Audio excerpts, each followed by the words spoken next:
Saludos amigos, bienvenidos a Valores de Acero. Este es un programa en donde pues siempre hay un invitado que tiene una historia que contarnos y en donde profundizamos juntos sobre realidades que ocurren en la vida. Hoy con nosotros está un invitado especial, ya estuvo con nosotros en otro programa, él es Fausto Petrelín, bienvenido. ¿Cómo está, padre? Gusto en saludarle como siempre. Es un honor y un gusto saludarle. Experto en asuntos internacionales, escribe ahí en diversos medios de comunicación. Fausto, querida audiencia, hemos visto estos meses anteriores pues algo inesperado en Oriente Medio, algo que pues nos ha sorprendido a todos, hasta los mismos militares que estaban ahí guardando un poco el gobierno y poniendo un poco de orden en Afganistán, el gobierno talibán, el gobierno de Estados Unidos, Occidente que se va de allá. ¿Nos podrías explicar un poco cómo podemos leer nosotros desde América Latina esta realidad que está pasando en Oriente Medio? Sí, padre, bueno, es un escenario, yo diría que triste en el sentido de que pues hay una generación de afganos que crecieron medianamente con libertad, medianamente con sueños, con esperanza. Es una generación porque desde el 2001 prácticamente han sido pues intervenidos por Estados Unidos. Usted se acordará, padre, que a raíz de los atentados terroristas en Estados Unidos, el presidente de entonces, George W. Bush, decidió ir al Consejo de Seguridad de Naciones Unidas para lograr consensos e ir hacia Afganistán para, de alguna manera, pues cercar y detener a los terroristas de Al-Qaeda, que fueron los que dieron allá en Afganistán cobijo a Osama Bin Laden, la cabeza de ese grupo terrorista, de esa asociación terrorista. Pero bueno, pasaron 20 años. En 20 años yo creo que uno de los grupos que más se beneficiaron fueron las mujeres que regresaron o fueron a la escuela. Hay que recordar, padre, que desde 1995 y hasta el 2001 gobernaron los talibanes. Pues estos barbudos, ¿no?, que son muy apoyados por Arabia Saudita, son salafistas, es decir, es una rama, ¿no?, muy estricta, muy radical contra Occidente, contra Estados Unidos, islamista, y que de alguna manera, pues bueno, hubo una confrontación, creo, padre, que en los últimos 20 años pues hemos sabido, ¿no?, de que de vez en cuando ha habido bombazos allá en Afganistán y demás, ¿no? Los talibanes han actuado. Y contestando su pregunta, el presidente de Estados Unidos decidió, a partir de una negociación que tuvo el presidente Donald Trump, hay que decirlo, con los talibanes, prácticamente a espaldas del gobierno afgano que puso Estados Unidos, estuvo prácticamente a punto de nada, de invitar a Donald Trump a los talibanes a la Casa Blanca para firmar un acuerdo de que Estados Unidos iba a salir de Afganistán y que los talibanes no iban a hacer nada en contra de sus tropas. Esta decisión, bueno, la tomó ya también el presidente Biden, le tocó a él. Sin embargo, como usted bien menciona, fue muy precipitada desde el punto de vista de que no respondieron la pregunta que se tuvieron que haber planteado desde el primer día en que invadieron Afganistán. ¿Qué va a pasar el día después de que nos vayamos? Y esa pregunta no se sostuvo con nada. En el 2019, padre, fíjese, en el Washington Post publicó un informe, el informe de Afganistán, los papeles de Afganistán, en donde militares de Estados Unidos reconocían que no sabían en dónde estaban, es decir, que no conocían muy bien cómo se mueven los talibanes, estas ideas triviales, ¿no?, estas tribus, ¿no?, o estos organismos, ramificaciones del Islam, que son radicales, pero que no logró Estados Unidos descifrar esas claves de poder cohabitar muchas etnias al mismo tiempo, simultáneamente, y bueno, da como resultado lo que hemos visto.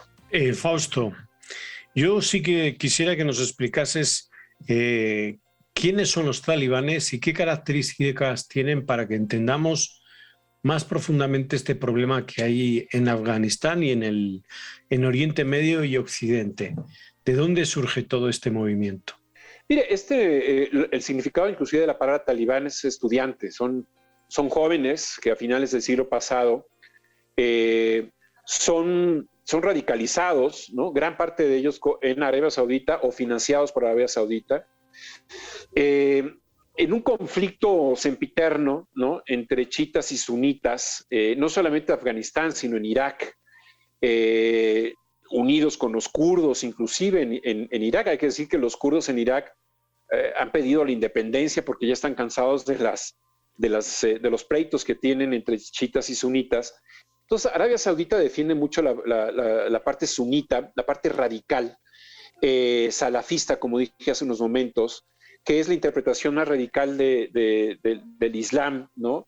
El Corán, y que de alguna forma en 1900, a finales del siglo pasado, una fatua, es decir, una ley, una orden para atacar a Estados Unidos, para atacar a lo que ellos llamaban el enemigo, ¿no? Occidente. Y este Occidente para ellos es prohibitivo tener televisión en casa, darle poder a la mujer, no tener la barba a una determinada distancia, o que la mujer salga sola a la calle es prohibitivo. Es decir, es yo le llamaría que es un escenario en blanco y negro, ¿no? Es decir, es un escenario dantesco, un escenario discriminatorio, pero que ahí se refugian precisamente los grandes terroristas o los terroristas de Al Qaeda, financiados, como dije hace unos momentos, por Arabia Saudita.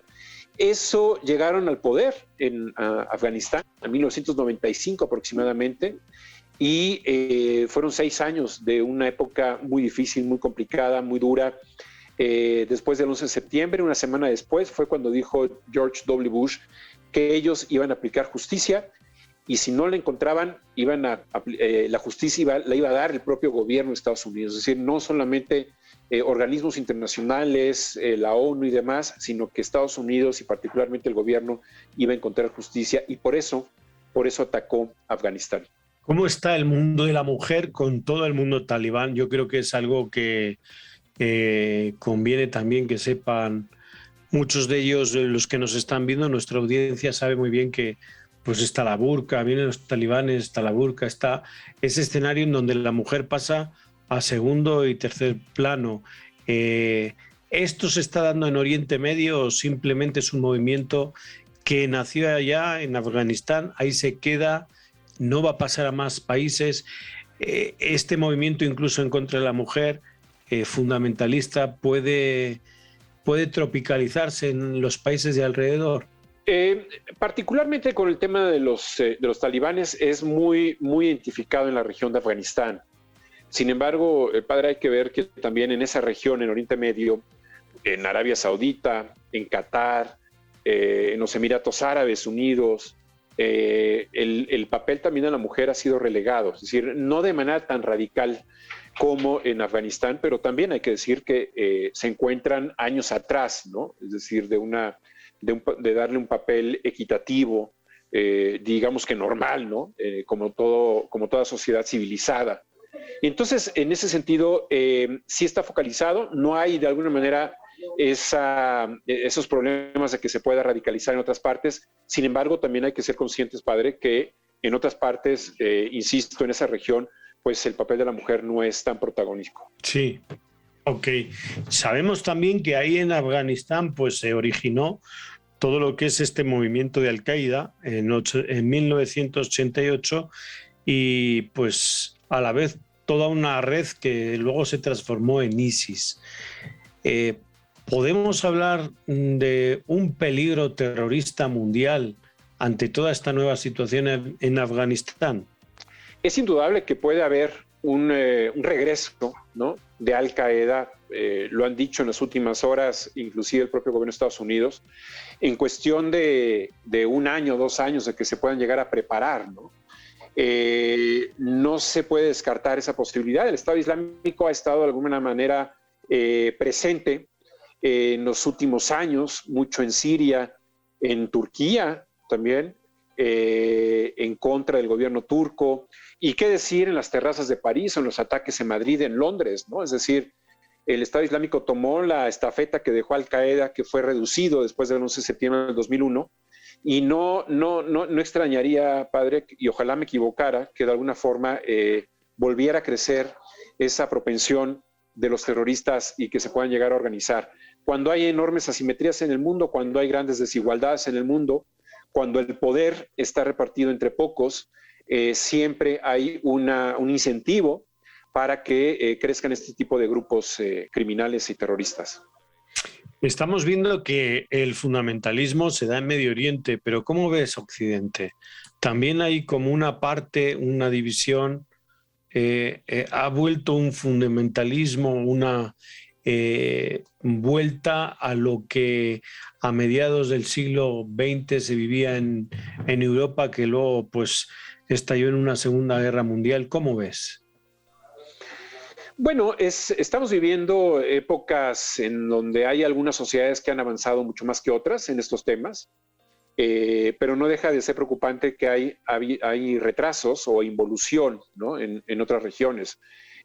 Hoy hablamos de Afganistán, hace 2 o 3 años hablamos de Siria, y así en varias partes del mundo. Creo que Occidente sigue siendo la región que ha evolucionado más, que se ha fortalecido más en temas de equidad de género, en cuestiones económicas y educativas también, hay que decirlo, pero siempre existen esos fantasmas, ¿no? Ese temor, ¿no? De que puedan haber esas involuciones, es decir, lo que se ha ganado se puede llegar a perder en poco tiempo. El gran reto es cómo vincular en términos culturales, ¿no?, los avances, porque quizás si Estados Unidos hubiera quedado 200 años en Afganistán, pues a lo mejor ya no estaríamos hablando del regreso de los talibanes, ¿no? Uno puede decir 20 años son muchos, pero mucho respecto a qué, todo es relativo, ¿no? Bueno, pues vamos un momento a una pausa. Esto es Valores de Acero. Estamos con Fausto Pretelín. Él está en el diario Economista, por si lo quieren seguir, también en su dirección de Twitter, que ahora vamos a poner. Enseguida volvemos.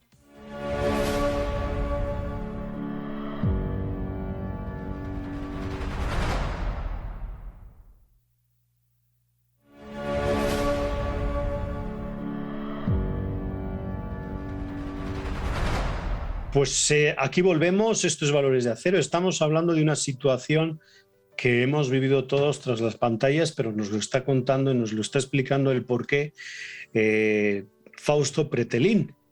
Él es consultor académico, es editor, está actualmente editor y columnista en el diario El Economista. Fue profesor e investigador en el Departamento de Estudios Internacionales del ITAM y publicó el libro Referéndum Twitter.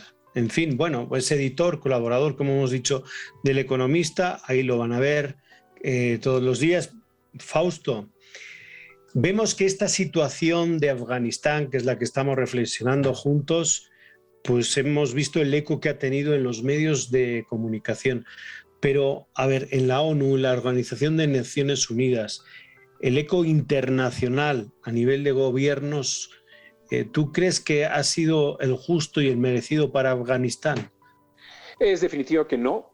Creo que la ONU ha estado muy lejana, inclusive indolente por lo que ha ocurrido, pero también hay que ser justos y decir que no tienen, como se dice popularmente, no tiene dientes, ¿no? La ONU es muy difícil que accione, que reaccione ante estas circunstancias. En Europa, ¿no?, las potencias, los aliados de Estados Unidos, pues se vieron o se llevaban las manos a la cabeza diciendo qué está ocurriendo. Tan frágil estaba la coalición que no nos dimos cuenta de lo que iba a suceder. Ha habido regaños internos en Reino Unido, por ejemplo, ¿no? Molestias, porque han quedado mal, ¿no? Es decir, en pocos días, bueno, el presidente Ghani, que de alguna manera pues huye de Afganistán en pocas horas,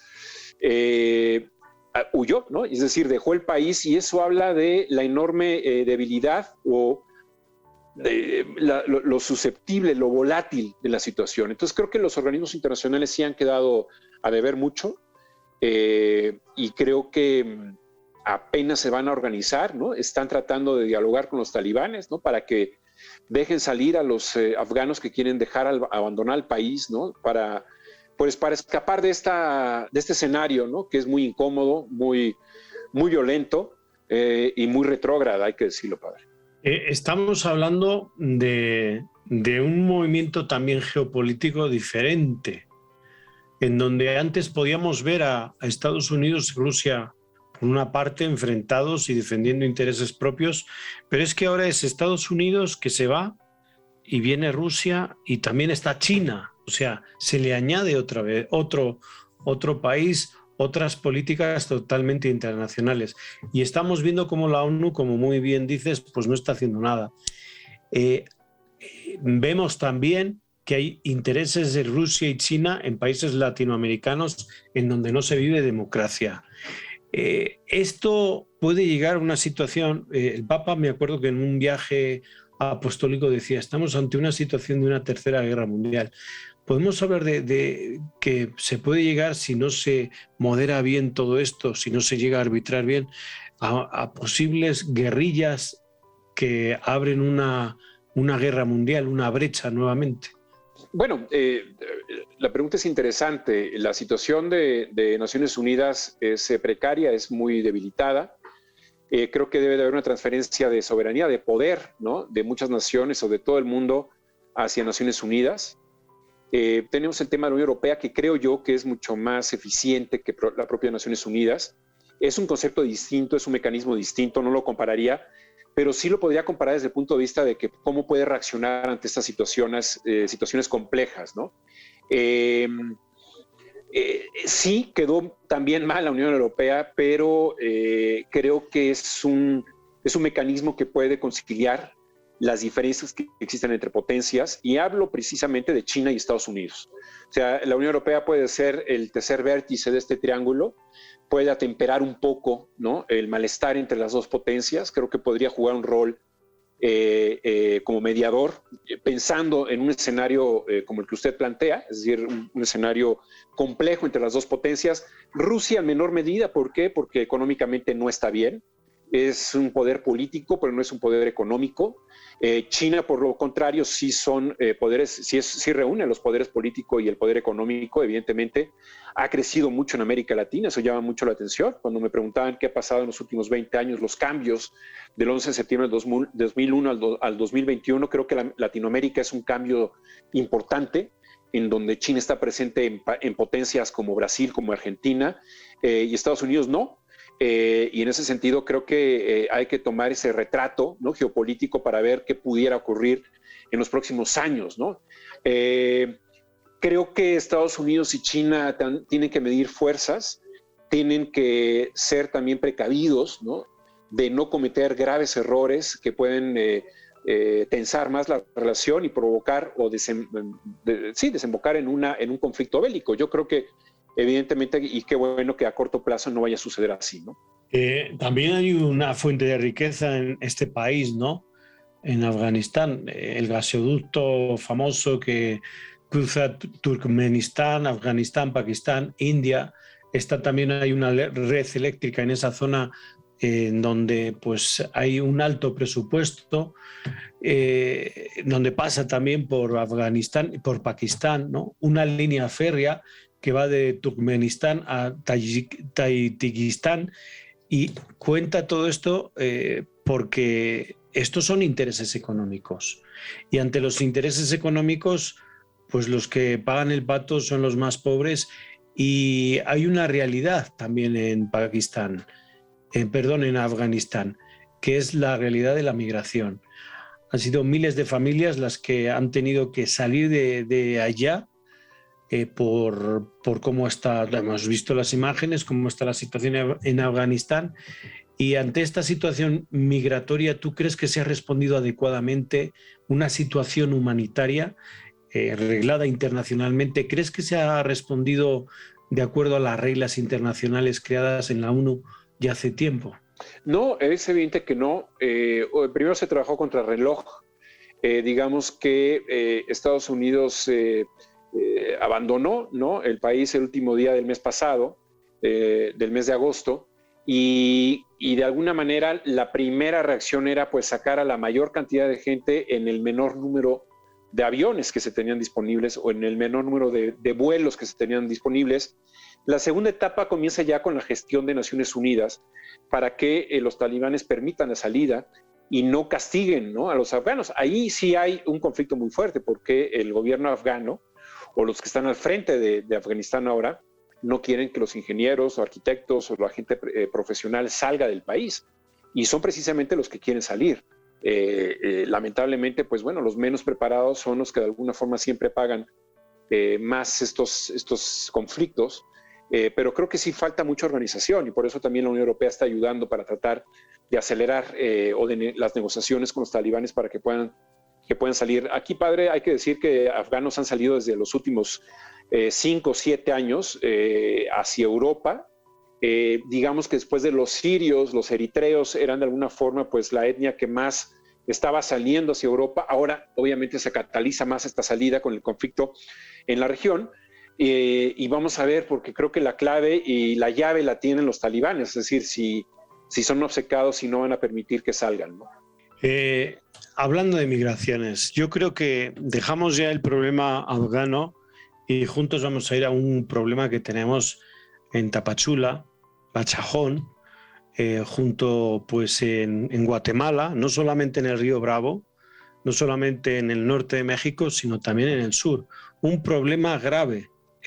Honduras, El Salvador, el mismo Guatemala, son países que están enviando incluso a niños a las fronteras de México, tanto al sur como al norte. ¿Cómo podemos leer esto? ¿Con qué ojos?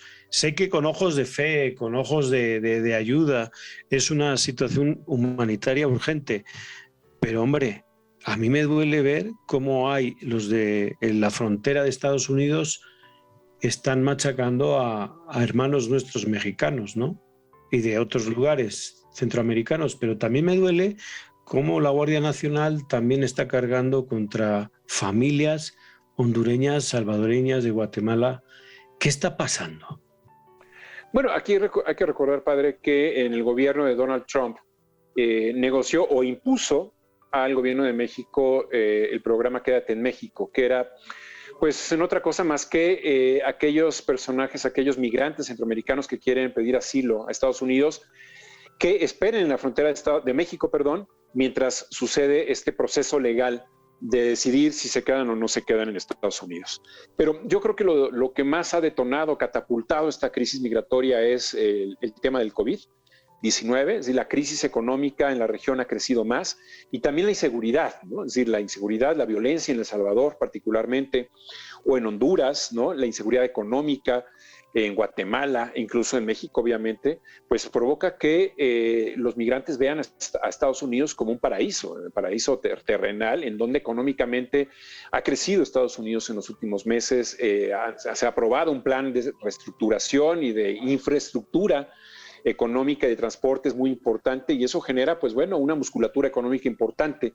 Por eso la seducción, por eso la idea de que es importante irse hacia Estados Unidos por parte de todas estas familias que huyen precisamente por necesidad, ¿no? Es decir, porque ya no pueden vivir en medio del terror, en medio de la inseguridad, o no pueden vivir sin trabajo. Entonces, estos son los fenómenos migratorios que han crecido en los últimos años. Yo diría que en los últimos 10 años, ahí en Siria, en Afganistán y en América Central, con la dictadura de Venezuela, por ejemplo, que han salido más de 5 millones de venezolanos, muchos de ellos en Colombia, otros más en Florida, en Estados Unidos y en México también. Y si nos remontamos al principio de la década del 2000, pues Argentina, en donde la crisis también del principio de este siglo hizo que muchísimos argentinos salieran de su país, ¿no? ¿Qué pasa? Voy a ponerte unos países, te voy a dar el nombre de unos países y que nos los analices así rápidamente. ¿Cómo podemos leer la realidad de Perú, de Nicaragua y la realidad, las conversaciones que hay en México entre Venezuela y entre la oposición venezolana y el gobierno que hay en este momento? Bueno, Nicaragua es una dictadura que se está endureciendo, que están metiendo a muchos opositores a la cárcel, a periodistas, cerrando medios de comunicación. Creo que está aislado Daniel Ortega. En temas de Perú es una incógnita, pero con un personaje al frente, como es Pedro Castillo, sin experiencia política, sin experiencia de liderazgo de un gobierno, con muchas presiones de su partido, que es marxista, su partido político.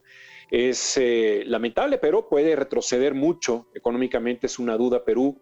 Vamos a ver qué sucede. Y los diálogos aquí en México con Venezuela, Venezuela también es una dictadura, padre, dictadura que ya son muchos años, ¿no? Desde 1998, 99 llegó Hugo Chávez, ahora con Nicolás Maduro ha empeorado la situación económica. Como dije hace unos momentos, más de 5 millones de venezolanos han salido del país. Creerle a la dictadura es muy difícil, al menos yo, soy muy escéptico. No creo que se reúna o no creo que logre mucho, pero la oposición se ha prestado, ¿no? Quiere participar en las elecciones legislativas del mes de noviembre y por eso ha venido a negociar este tema con Nicolás Maduro. Llama la atención que antes de sentarse en la negociación ya estaban inscritos los opositores a las elecciones legislativas, entonces no sé qué van a negociar, la verdad. Bueno, pues agradecerte, Fausto, esta lectura rápida que hemos hecho sobre lo que sucede en Afganistán y también en algunos países centroamericanos, lo que está sucediendo en el sur y en el norte de México con la migración.